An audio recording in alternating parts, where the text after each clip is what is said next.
안녕하세요. 피부 알고 싶다의 닥터성입니다. 이번 주제는 아시아에는 왜 치료가 어렵나, 치료가 왜 어렵나요? 뭐 이런 거에 대한 주제예요.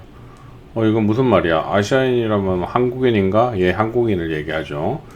보통 아시아인 얘기하면 중국분, 뭐 몽골 사람, 싱가포르 사람, 뭐 베트남 사람, 일본인 이런 사람들을 얘기해요. 그죠? 이런 사람들은 왜 치료가 어려울까? 그러면 상대적으로 어떤 인종에 대비해서 치료가 어렵다는 걸 얘기하는 걸까? 그리고 또 아시아인보다 더 치료가 어려운 인종도 있는가? 뭐 등등. 왜 이런 거에 대해서 또 어떤 치료가 또 어렵고 어떤 치료는 쉬운가? 뭐 이런 것도 궁금할 거 아니에요. 어떤 면에서 아시아인은 피부에서 유리한가? 어떤 면에서 불리한가? 이런 것도 좀 언급을 해드릴 거고요. 그리고 보통 우리나라 사람들이 치료 중에 잘 안 된다는 거, 어렵다는 거, 왜 그런지 이런 이유에 대해서 좀 설명 좀 해드릴게요. 그래서 이번 방송도 시청을 끝까지 해두시면 뭐 여러분이 갖고 있던 약간의 궁금증을 해결하는 데 도움이 되리라 생각합니다. 끝까지 시청 부탁드리겠습니다. 아시아인은 왜 치료가 어렵나요? 아시아인 그러면 보통 항인종을 얘기하죠. 그리고 코카시안, 백인종, 그 다음에 흑인종을 얘기해요. 그죠? 그러면 항인종이 어떤 치료에서 난이도가 더 높은가?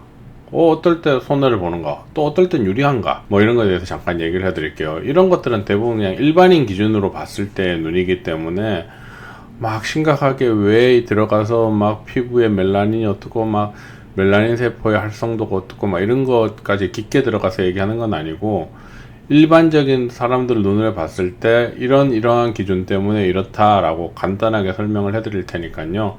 설명을 들어두시면 뭐 좀 재밌는 피부 상식이 될 거예요. 보통 우리가 치료 난이도를 결정할 때 흑인이 제일 어렵고요. 그 다음에 항인, 그 다음에 백인이겠죠. 그러면 요 흑인하고 항인 사이에는 어떤 사람들이 있을까요? 뭐 베트남 사람들, 뭐 동남아 사람들이 좀 일반적인 아시아인, 일본인이나 한국인 비해서 좀 색깔이 어둡죠. 또는 어떤 사람들이 그래요. 중동 사람들 피부톤이 좀 굉장히 어두워요. 그죠? 백인종이라고 알려져 있지만 실제로 피부톤이 굉장히 어두워요. 그래서 이런 분 올 때는 치료법을 조금 다르게 해야 되고요. 그러면 왜 일반적인 치료에서 백인이 가장 쉽고 항인이 그 다음 어렵고 그 다음에 흑인이 제일 어려운가? 일반적으로 우리가 레이저를 쏠 때 레이저는 색소에 흡수돼요. 그죠? 그럼 백인을 쐈을 때 피부가 하얘니까 빛이 반사되거나 흡수되는 양이 거의 없다는 얘기죠. 즉 백인도 색소 병변이 있어요. 그러면 뭐 잡티 같은 게 생기거나 하면 그 부분만 색소가 있으니까 레이저를 대충 쏴도 병변만 색소가 맞는 거예요. 정상 피부가 색깔을 안 가지고 있기 때문에 흡수되는 양이 거의 없어요. 그러니까 병변만 세게 쏴도 백인들은 통증이 거의 안 느껴져요. 병변만 색깔이 들어가니까. 하지만 항인 정도만 올라와도 어떻게 되겠어요? 정상 피부가 색깔을 가지고 있고 병변도 색깔을 가지고 있으니까 레이저를 쏘면 어떻게 돼요? 병변도 맞지만 바탕 피부도 레이저가 흡수되는 거예요. 그러니까 에너지 세기를 올려버리면 색소도 많이 먹지만 정상 피부도 레이저를 흡수할 확률이 올라가 버리겠죠. 반대로 흑인은 그냥 아무렇게 약하게 쏴도 어떻게 되는 거예요? 굉장히 뜨겁게 느껴져요. 일반적으로 우리가 항인들이 왔을 때 레이저 세기를 결정할 때는 어떻게 하냐면 우리가 생각하는 기준값이 있고 그 기준값을 기준으로 아래 위로 조절하면서 치료를 하게 되는데 흑인 분들이 오셨을 때는 어떻게 하냐면 에너지를 우선 제일 바닥으로 낮춰요.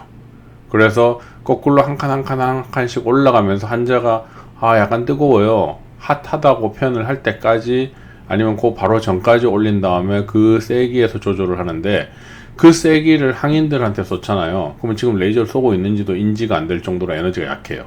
반대로 백인들은 지금 레이저 쏘고 있는지 물어봐요. 지금 하시고 있는 거 맞냐고, 기계 고장난 거 아니냐고. 그 정도로 흑인이 느끼는 뜨거운 정도의 레이저 세기가 항인들이나 백인들이 느끼기에는 거의 에너지가 안 느껴질 정도로 약하게 느껴져요. 그러니까 흑인들 치료할 때는 어떻게 하겠어요? 에너지를 약하게 두고 계속 횟수를 증가시켜 가지고 일정한 기간을 두고 계속 오랫동안 많이 맞춰야 돼요. 항인들은 특정한 기간 동안 딱 일정하게 몇 번 딱 맞춘 변화가 있고, 백인들은 항인들 맞는 레이저 치료 횟수보다 적은 횟수로도 에너지를 세게 해갖고 결과값을 낼 수가 있어요. 그렇게 해도 백인 치료가 가장 결과값이 좋게 나와요.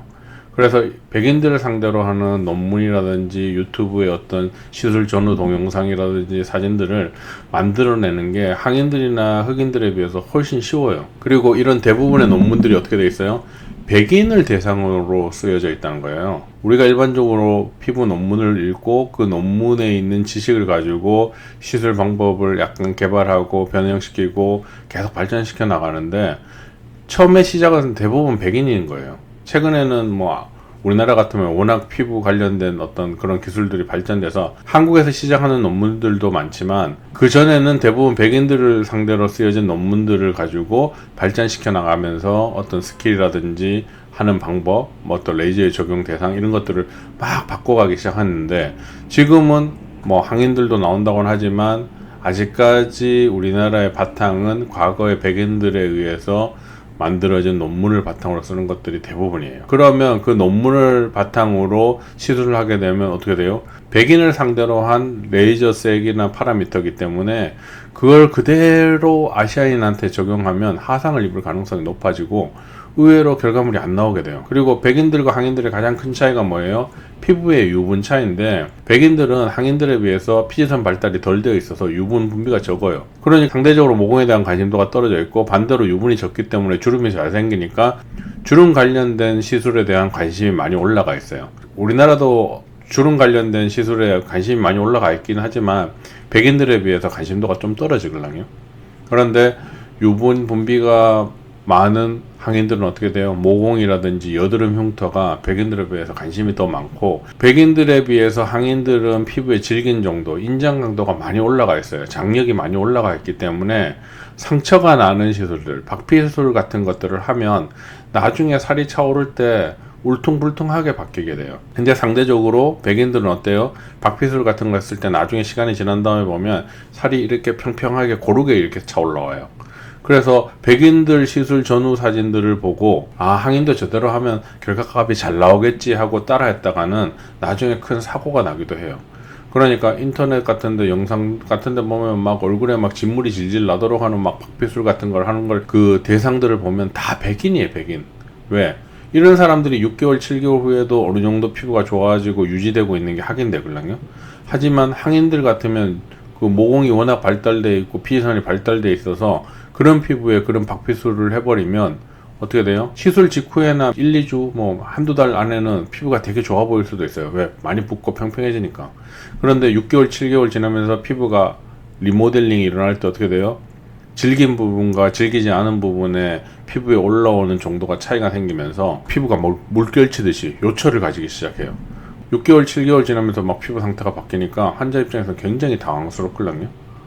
막 내가 뭘 잘못 관리했나? 뭐가 문제인가? 하지만 그건 그냥 인종이 갖는 피부의 특성 때문에 나타난 문제이기 때문에 그런 시술을 할 때는 항상 조심하시고, 그런 시술을 하고 나서 어떤 후처치나 이런 걸 통해서 그런 문제가 생길 수 있는 가능성을 많이 떨어뜨려 줘야 되는데, 일반적으로 백인들 하는 동영상만 보고 그대로 시술 따라하게 되면 그런 문제를 일으킬 가능성이 높아지게 되는 거예요.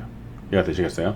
그래서 백인들은 뭐 박피 시술도 그렇고 어떤 색소 치료도 그렇고 대부분의 치료 결과를 쉽게 낼 수가 있어요. 하지만 항인들은 상대적으로 백인들에 비해서 치료가 많이 어렵다는 거 꼭 기억하셔야 돼요. 그러니까 또 백인의 특징은 뭐예요? 피지선이 항인들보다 적으니까 모공의 관심도가 떨어지니까 모공에 관련된 논문이 많지도 않고, 모공에 관련된 논문의 시술 방법이 막 가지각색 다 다양하다는 거예요. 즉 특정한 시술이 월등히 좋은 결과를 내는 게 없기 때문에 다양하고 여러 가지 방법이 계속 언급되고 있는 거고, 하나가 메인으로 자리 잡기 어려운 거예요. 왜? 이런 저런 거 해봐도 결과값이 다르거든요. 이 사람한테는 이렇게 했더니 결과값이 괜찮은데 이 사람한테 이렇게 했더니 결과값이 오히려 악화돼. 당연히 어떤 피지선의 분포도나 이런 게 다르기 때문에 이 사람은 피지선이 분포도가 좀 적은 사람들은 어느 정도 박피술을 해도 결과물이 괜찮게 나오는데, 반면에 피지선이 막 발달되어 있고 모공이 발달되어 있는 사람한테 박피술 같은 걸 하면 어떻게 돼요? 나중에 피부가 막 욕철을 갖고 막 악화되겠죠. 그러니까 그 사람의 피부를 보고 이 사람의 피부에 맞게 적당한 색이나 관련된 시술이나 장비를 이용해서 해야지만 좋은 결과가 나오는데, 아, 모공 치료는 그냥 프락셀, 무슨 치료는 뭐 이렇게 딱 정해놓고 하게 되면 최종적인 결과가 좋게 나오기가 오히려 힘들어요. 대부분 악화된다고 봐야죠. 그래서 왜 항인들이, 아시아인들이 치료가 어려운가? 간단하게 얘기하면 아까 뭐랬어요? 피부의 질긴 정도가 백인들에 비해서 많이 올라가 있다. 그리고 그 이유가 왜 그렇다?